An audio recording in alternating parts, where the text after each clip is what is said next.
Now in Surah At-Tawbah, verse 30, Allah mentions, وَقَالَتِ الْيَهُودُ يَهُودُ عُزَيْرٌ ibn Allah. The Jews said that Uzair is the son of God. وَقَالَتِ النَّصَارَى الْمَسِيحُ ibn Allah.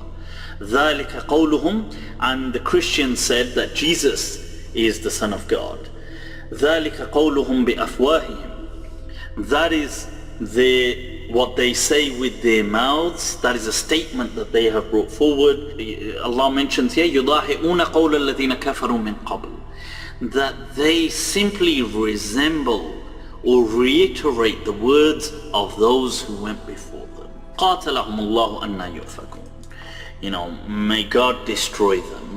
God damn them, in other words, for what they're saying. Now this thing, قالت اليهود عزير ibn Allah. Who was Uzair? That it is not Ezra. Uzair. وقالت اليهود عزير ibn Allah. That Uzair is the son of God. Uzair is Osiris, the Egyptian god from Egyptian mythology. Now I wanted to share this with you and go through the detail. Now at first it may sound bizarre that why is Uzair Osiris?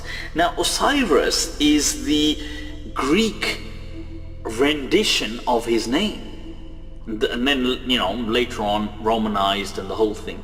But his name, so in the Bible he's mentioned as Osir.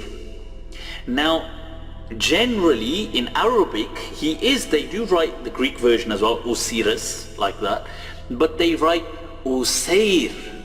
Usair is how they write Osiris. Now Egyptologists have vocalized the name. Those who study hieroglyphics and the ancient sites and everything, the name Osiris is mentioned there, and there are quite a few ways of mentioning this name. Some of these are Asar, Usar, Usir, Wasir, Usir, Usair. Notice it's very similar to Uzair. Now these are Egyptian names. Now why was he called Osiris? Is because he was taken up by the Greeks. We'll learn about this later on. And the IS at the end here is actually a Greek sign. It's a, most Greek names end with an IS, masculine names. And so Uzair is Osiris. But the IS here is because of the Greek. In the Quran, it's closer to the Egyptian name than it is to the Greek.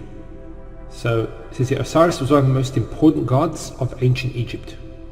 He was both a god of fertility and the embodiment of the dead and resurrected king. So he was actually killed, and he came back to life in the afterlife, or the underworld, you could say. And there's a lot of mythology associated with that.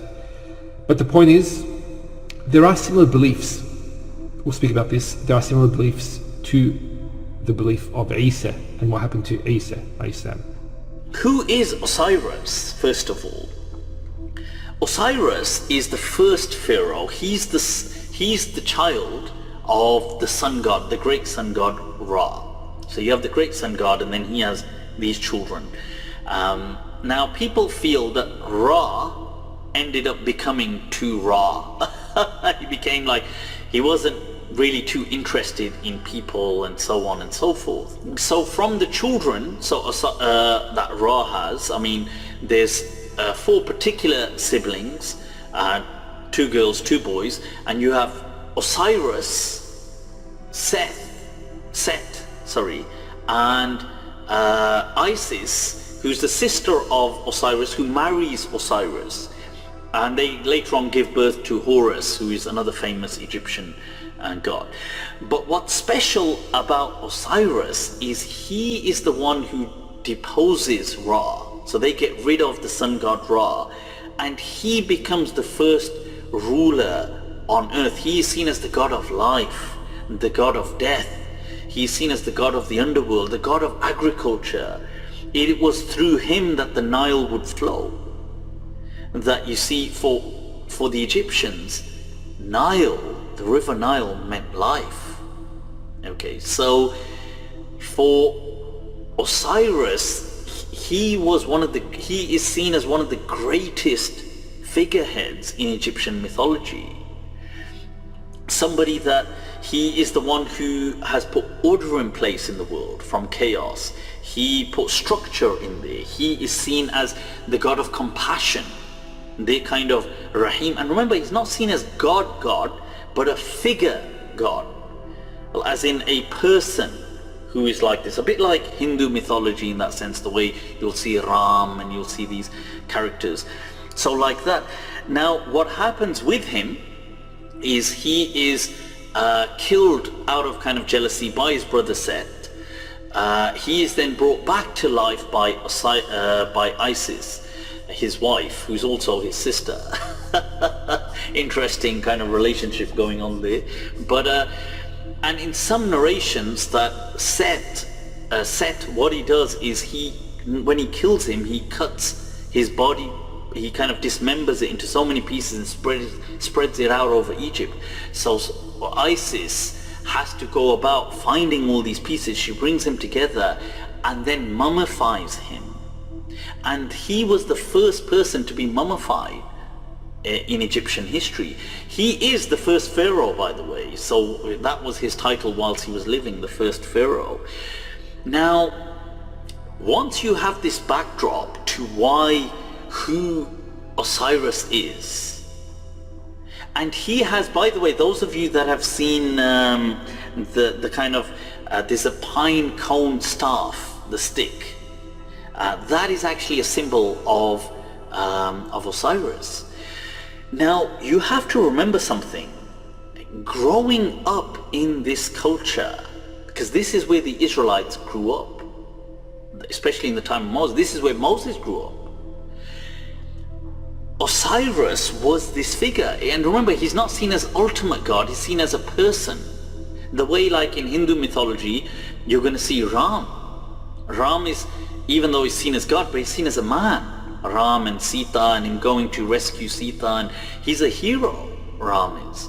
Now, in a similar way, Osiris is a hero who kind of deposes Ra, and he kind of sets things up for mankind, and he does all these great things for mankind.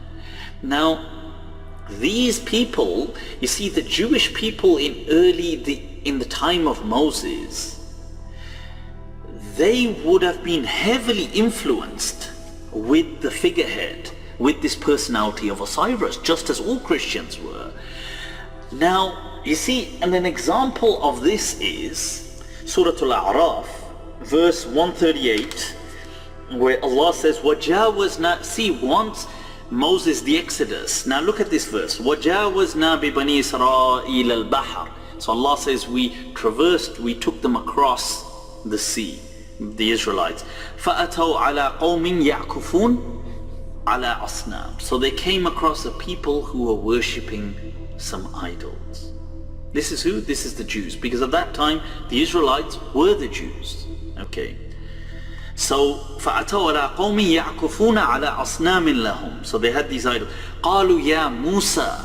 So they cried out to Moses, اجعل لنا إلها كما لهم آلهة. Why do you make a figurehead of a god for us the way they've got these gods? قال إنكم قوم تجهلون. He said that indeed you are a people so deep in your ignorance. That, you see, this was the Israelites as they were emerging from Egypt. They had a huge baggage, a huge culture. The Quran is quoting that there. You see, they would have seen, even though God is obviously God and they're accepting Moses, but they would have seen Usair, or in Arabic Uzair, as a divine figurehead, like the way people in India, for example, imagine they embrace Islam, but they would still have a reverence for like Ram, Sri Ram. They would think that, oh, Sri Ram was an amazing person and he had divine, like a kind of a divinity, not in the way you might think of God, but a kind of divinity to him, that he was a chosen, or he was a son of God, one might say, especially in their time. in their language. So hence وَقَالَتِ الْيَهُودُ أُزَيْرٌ ibn Allah. So the early Jews had said that about Osiris, and speaking on how much this culture of Osiris was embedded in Egyptian surroundings and Egyptian understanding is, speaking of the staff thing, the stick, I want to take our attention to, and I know many people may disagree with me on this interpretation, yeah, but I want to take our attention to Surah Taha. Yeah, so you've got verse 17. Yeah, Allah addresses Moses and he says, وَمَا تِلْكَ بِيَمِينِكَ يَا مُوسَى. What is that you hold in your right hand? You see, now this verse is incredibly interesting. Why? Because what does Musa alayhi salam respond with? You see, he says, قَالَ هِيَ عَصَايَ. He said that this is my staff, my stick, that أَتَوَكَّوْ عَلَيْهَا, that I lean on it, and وَأَهُشُّ بِهَا عَلَى غَنَمِي, and I use it when I'm, tending to my flock of sheep. I will kind of use this stick, and وَلِيَ فِيهَا مَعَارِبْ أُخْرَى. And he says, and I have other needs with this stick as well. Why do you think that, you see, the general understanding is that Moses, why did he have this staff? Oh, because he was a shepherd. Fair enough. I actually think part of this stick thing was the culture in which Moses grew up with the pharaohs. See, the pharaohs, this stick, and especially the pine cone staff, was symbolic of Osiris. That Osiris, this thing, this is what he had, and hence the pharaohs all had it, this kind of staff. And Moses alayhi salam grew up in that culture, that this was the power thing, this was the slick thing, this was the awesome thing to do, to have a kind of a stick like that.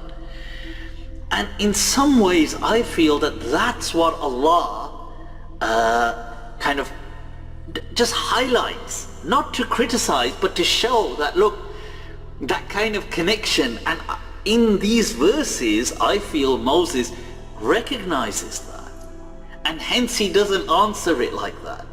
He says, because Allah says, وَمَا تِلْكَ بِيَمِينِكَ يَا مُوسَى. And what is that, by the way, in your right hand? قَالَ هِيَ عَصَايَ. He says, it's my stick. He could just stop there. He goes on to justify why he has it. أَتَوَكَّوْ عَلَيْهَا. I lean on it. أَحُشُّ بِهَا عَلَى غَنَمِي. I tend to my flock with it. وَلِيَ فِيهَا مَعَارِبْ أُخْرَى. And I've got other needs in it as well. قَالَ أَلْقِهَا يَا مُوسَى. Drop it.